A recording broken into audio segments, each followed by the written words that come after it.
seseorang yang mendirikan LSM pasti punya cita-cita mulia, Yes. ingin berkontribusi terhadap negara, ingin berperan aktif dalam apa namanya kegiatan-kegiatan kemasyarakatan, Betul. kesosialan. Di Banten itu ada 22 kalau tidak salah ya, yang sudah punya SKT, kemudian hampir ratusan yang punya sudah terdaftar di Kemendagri. Kalau ormas-ormas hari ini misalnya keluar dari rel, tidak fokus pada pendidikan, tidak mengopani isu kesehatan, nah ini saya kira harus dikembalikan kepada ruhnya. Yes. Tapi kalau kita salah tadi dengan kecepatan teknologi ini dan pemerintah abai kemudian menutup diri, wah ini potensi akan sebaliknya malah. Jadi maka LSM ormas tidak hanya mendapatkan sinergitas dengan satu instansi. Ketika mereka misalnya berkoalisi dengan TNI Polri, terbuka.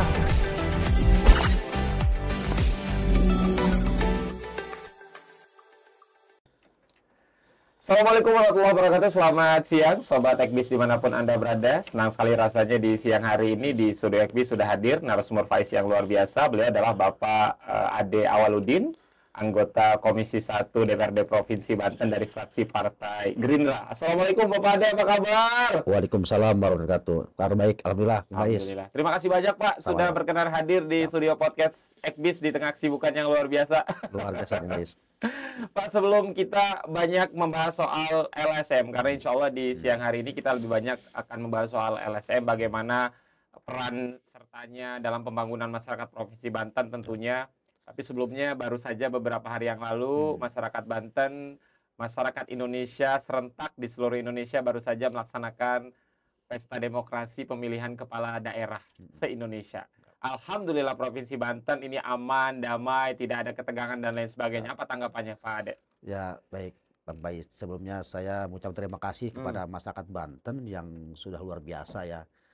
Ya membangun tatanan demokrasi yang begitu aman, damai begitu ya, semuanya dewasa, memahami pilihan masing-masing, tidak ada keributan, tidak kerusuhan, dan begitu selesai pilkada sudah. Ya, saya lihat di media sosial tidak terlalu banyak juga yang saling hujat-hujatan, jadi rupanya mereka sudah memahami juga gitu. Memang ya apa yang sudah tentukan ya pilihannya itulah, gitu kira-kira. Jadi memang alhamdulillah Pak ya, Alhamdulillah, tidak ada gesekan yang terlalu signifikan, betul. semuanya aman, semuanya bersatu kembali. Ya. Jangan sampai hanya karena beda pilihan tetangga nggak saling tegur Nah, sapa ya itu Pak. yang penting. Betul. Siapa kemarin juga ini kan karena Bapak di Komisi 1 yang juga memang salah satu mitranya adalah teman-teman di Komdigi, kalau sekarang komunikasi dan digital. Ini banyak menyita perhatian publik juga bagaimana sebelum banyaknya ditangkap oknum-oknum di Komdigi juga. Ternyata Provinsi Banten ini peringkat kelima nih, Pak Ade. Sebagai pemain judol terbanyak se-Indonesia. Ini tamparan keras nih sebagai kita daerah sejuta santri, 1000 kiai. Tapi ternyata peringkat kelima sebagai daerah dengan pemain judol terbanyak se-Indonesia. Bagaimana tanggapannya? Langkah-langkah ke depan seperti apa di Komisi 1 terutama DPRD Provinsi Banten? Banten saya kira pasti akan masuk pemain karban itu karena memang secara demografi Banten masuk urutan kelima jumlah penduduknya. Ya, pertama Jawa Timur, kemudian Jawa Barat ya, Jawa Barat, kemudian Jawa Timur, Jawa Tengah, Sumatera Utara dan Banten. Jadi Banten memang secara demografi urutan kelima dari sisi jumlah penduduk. Jadi kalau mau diklasterkan seperti itu ya pasti masuk urutan kelima. Yang kedua, populasi penduduk kita memang hampir 65% ini anak muda, Gen Z.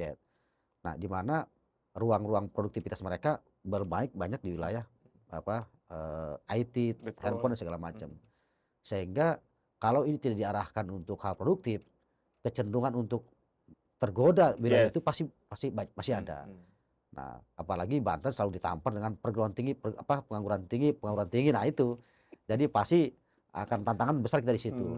Nah, karena itu saya selalu dalam kesempatan dengan rakor dengan mitra-mitra kita agar kegiatan-kegiatan pemerintahan itu coba didorong kepada wilayah-wilayah yang sifatnya ekonomi kreatif ya, melibatkan anak muda ya, supaya mereka terlibat ya di berbagai kegiatan-kegiatan pemerintahan. Gitu. Nah, kalau itu ya kalau dulu zaman kita namanya padat karya gitu ya. Nah, bagaimana anak muda juga terlibat kegiatan-kegiatan padat karya. Gitu. Jadi bukan hanya sebagai objek tapi sebagai subjek pembangunan gitu, kira-kira gitulah. Nah, kalau itu banyak dilakukan menurut saya pasti pengangguran juga akan menurun, Betul. kemudian kesempatan untuk bermain-main itu juga mulai tersadarkan. Yes. Gitu. Sepele memang kelihatannya iseng, tapi saya sampai saat sih belum pernah tahu ya. Tawaran selalu ada muncul tapi ya nggak pernah tertarik seperti itu memang. Tapi saya lihat katanya ada pancingan ya, ada pancingan ketika deposit berapa, dikasih berapa pancingan, kemudian sehingga terlena gitu, seperti itu saya kira. Siap. Jadi ke depan kawan-kawan di Komisi 1 DPRD Provinsi Banten tentu akan melakukan langkah-langkah strategis Pak ya, agar bagaimana setidaknya Banten ini tidak lagi berada di urutan teratas lah sebagai pemain judol terbanyak di Indonesia, Pak.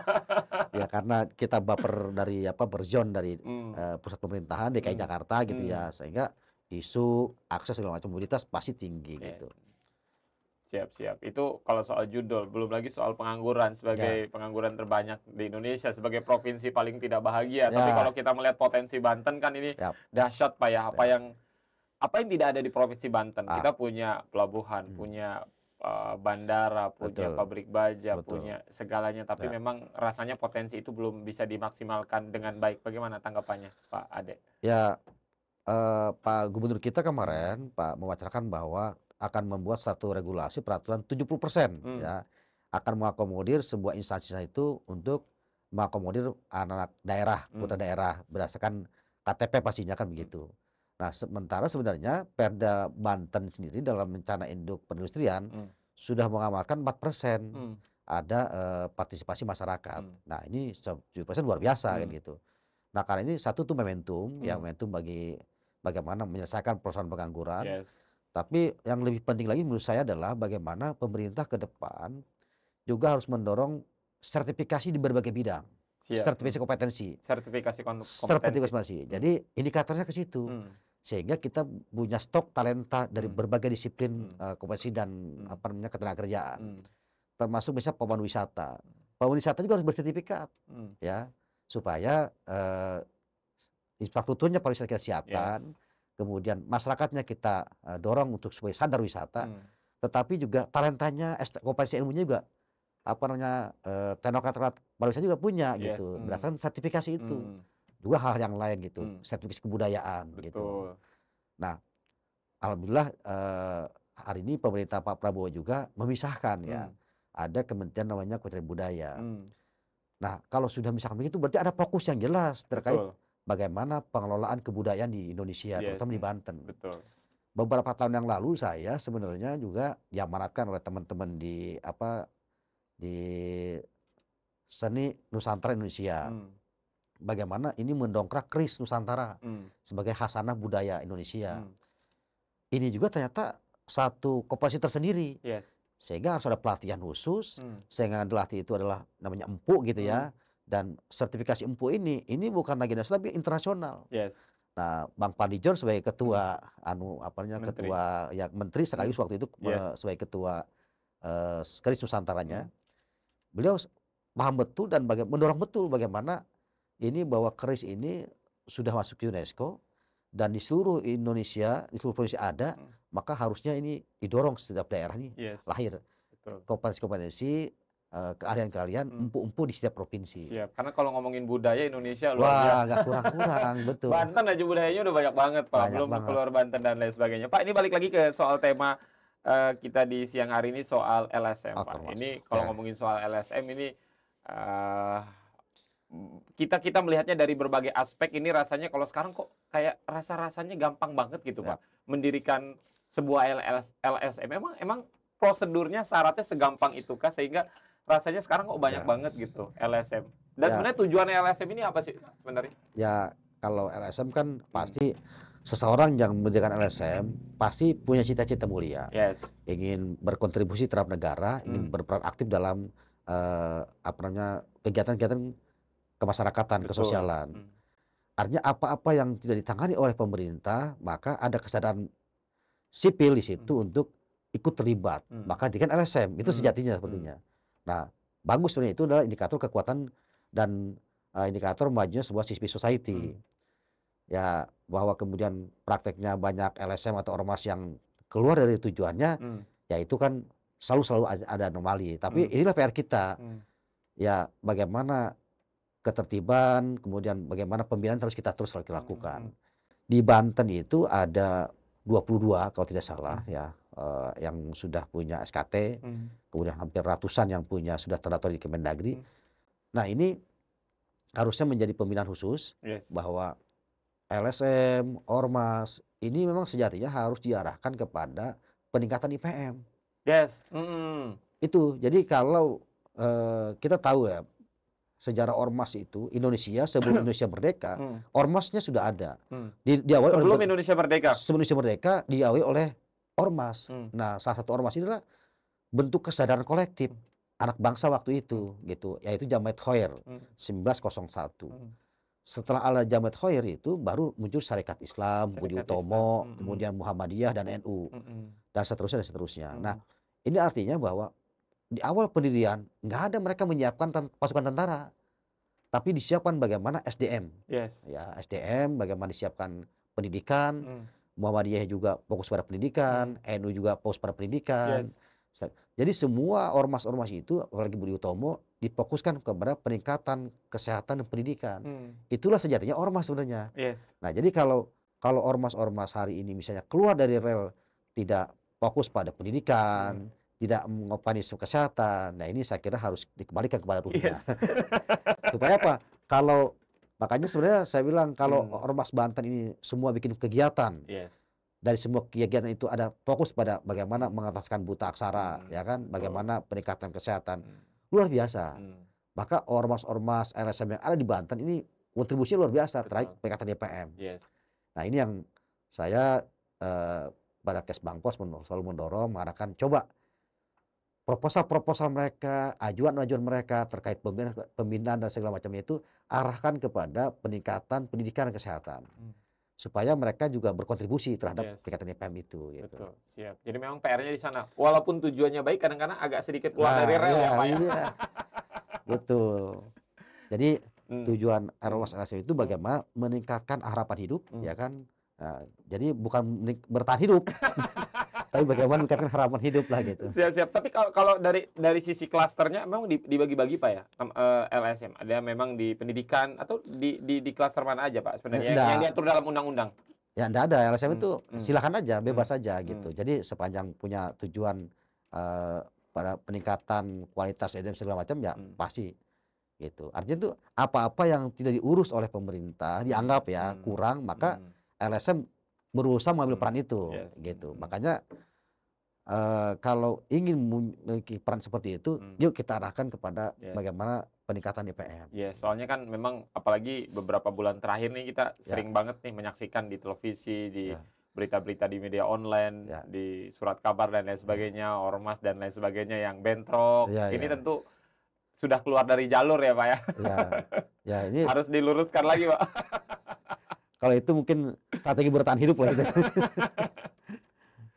Siap. Jadi memang tujuan mulianya seperti itu Pak ya. Jadi memang bagaimana ormas ini juga punya peran dalam meningkatkan IPM tadi. Karena berbicara IPM di Banten ini memang agak tertinggal juga Pak ya dari daerah-daerah lain di Indonesia.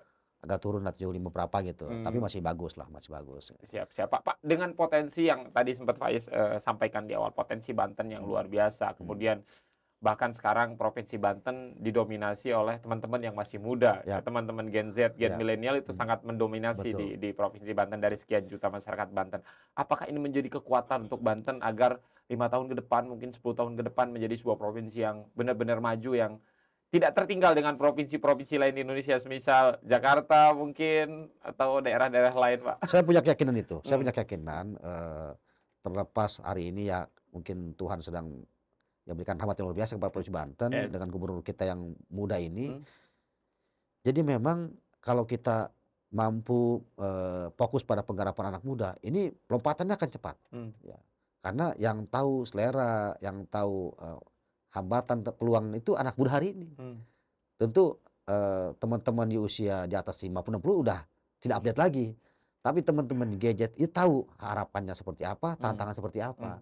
Karena itu menurut saya pemerintah itu jangan fokus pada jadi operator, cukup aja jadi regulatornya, fokus pada regulasi yang memudahkan.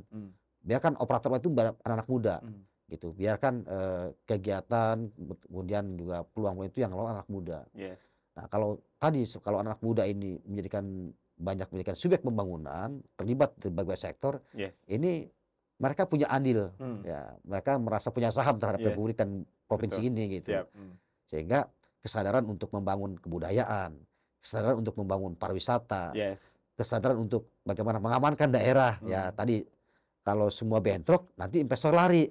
Nah, ada kesadaran bersama, yuk kita rukun, kan kira-kira begitu. Nah, jadi kalau sudah kesadaran kolektif itu meluas, ada kesadaran bersama, saya kira luar biasa Banten ini. Gitu. Akan menjadi sebuah kekuatan yang luar biasa, Pak ya. Betul. Tapi kalau kita salah tadi dengan kecepatan teknologi ini dan pemerintah abai kemudian menutup diri, wah ini potensi akan sebaliknya malah. Siap. Dan diharapkan memang potensi yang kita miliki ini bisa dimaksimalkan oleh pemerintahan yang akan datang, ya Pak ya. Terlebih versi versi Quickcon ini mendapatkan Bapak Andrasoni sebagai pemenang di Gubernur Banten 2025-2029 ya Pak ya. Siap. Itu dia teman-teman. Pak, balik lagi ke soal potensi kemudian masalah di Banten. Kalau kita ngomongin masalah kan luar biasa Pak ya, stunting. Bagaimana Bapak melihat stunting di Provinsi Banten yang lumayan tinggi? Ya itu. Jadi kan salah satu indikator IPM kan kesehatan ya, bagaimana kesehatannya meningkat. Nah karena itu menurut saya tadi RSM, Ormas itu di samping juga fokus pada wilayah pendidikan, wilayah kesehatan juga bagaimana mendorong ya tadi angka stunting menurun. Jadi program-program itu sebenarnya sederhana saja. Jadi Ormas LSM itu sebenarnya fokusnya ke situ saja, pasti support pemerintah. Artinya pasti pemerintah akan sinergi. Dan stunting ini bukan hanya menjadi tanggung jawab satu instansi. Ini multi instansi. Jadi ketika LSM Ormas punya garapan yang sama terkait itu, maka sinergitasnya akan terbuka. Jadi maka LSM Ormas tidak hanya mendapatkan sinergitas dengan satu instansi. Ketika mereka misalnya berkolaborasi dengan TNI Polri, terbuka. Ketika kolaborasi misalnya dengan Kementerian Agama juga terbuka. Karena semua instansi punya fokus yang sama, bagaimana menekan angka stunting itu. Siap. Terlebih nih program Pak Prabowo luar biasa bersama dengan Mas Gibran. Makan bergizi gratis Pak ya. Tangkap aja gimana Pak, ini sudah mulai jalan di beberapa daerah dan diharapkan dengan makan bergizi gratis ini tidak ada lagi Pak anak sekolah yang kelaparan, kemudian stunting tidak ada lagi di Indonesia, di Banten.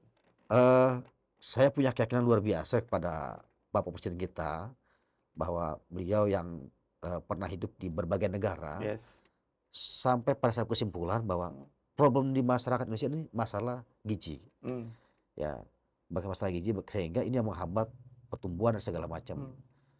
Nah, ditambah lagi sekarang sebenarnya lompatan teknologi, disrupsi teknologi juga, ini banyak anak-anak SD, SMP yang abai terhadap pentingnya sarapan. Jadi kadang-kadang anak saya juga sama. Suka lupa, harus marah-marah kita sarapan gitu. Nah, mudah-mudahan dengan ada tadi makan gizi gratis, makan gizi bergizi gratis, ini men-trigger bahwa pentingnya untuk sarapan minimal, kan gitu. Pentingnya untuk makan gizi makan yang bergizi. Nah, ini yang menurut saya memang pas betul. Dan itu sudah diuji coba, sudah terjadi di negara-negara maju dan luar biasa. Jadi tidak ada yang tidak mungkin ya. Dengan pantai terpanjang dan alam yang tropis luar biasa. Bagaimana meramu ini sebenarnya ini sesuatu yang sebenarnya bisa dilakukan. Gitu. Dan semoga melalui program ini Indonesia Emas 2045 ini tidak hanya menjadi mimpi ya Pak ya, tapi bisa menjadi kenyataan. Kalau on the track itu sekarang tahap-tahap melalui pasti akan sampai ke sana. Pasti capaiannya akan nyampe. Siap. Karena banyak juga mungkin teman-teman menyaksikan banyak anak-anak pergi ke sekolah yang belum makan, sehingga belajarnya tidak fokus. Sehingga kalau belajar tidak fokus tentu tidak konsentrasi, sehingga nilainya turun dan akan berpengaruh kepada kecerdasan Pak ya. Dan diharapkan dengan program makan bergizi gratis ini dari Prabowo dan Mas Gibran ini bisa menaikkan tadi Pak ya kecerdasan anak-anak Indonesia. Bangga sebagai kader Pak. Alhamdulillah, iya, alhamdulillah. Dikawal terus Pak program ini Pak. Seperti apa Pak koordinasinya dengan dinas-dinas terkait Pak agar bagaimana program ini program yang luar biasa bagus, tepat sasaran, tidak ada masalah di sana sini dan memang benar-benar penerima manfaatnya anak-anak yang membutuhkan. Kebetulan saya Komisi 1. Stakeholdernya itu ada di Komisi 5 sebenarnya kalau bicara pendidikan. Jadi kita secara ini juga belum tahu banyak sebenarnya bagaimana sisi teknisnya ya, tapi bahwa program itu akan dijalankan di 2025 ya.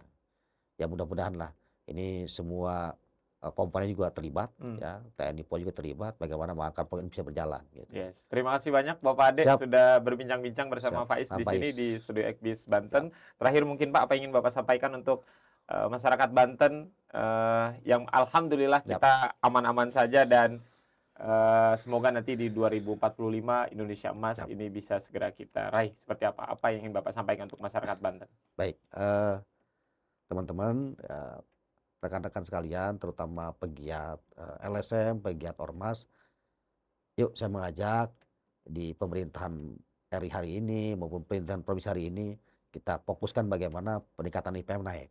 Bagaimana program-program ke depan fokus pada peningkatan pendidikan, peningkatan layanan kesehatan, dan bagaimana mendorong angka harapan hidup, ya angka harapan bahagian kita di Banten naik, gitu. Supaya program kita fokus ke sana sehingga kolaborasi kita makin bagus, makin baik. Yes. Gitu. Terima kasih banyak Pak Ade, luar biasa. Faiz pamit, Pak Ade pamit. Selamat sore. Assalamualaikum warahmatullahi wabarakatuh. Waalaikumsalam warahmatullahi wabarakatuh.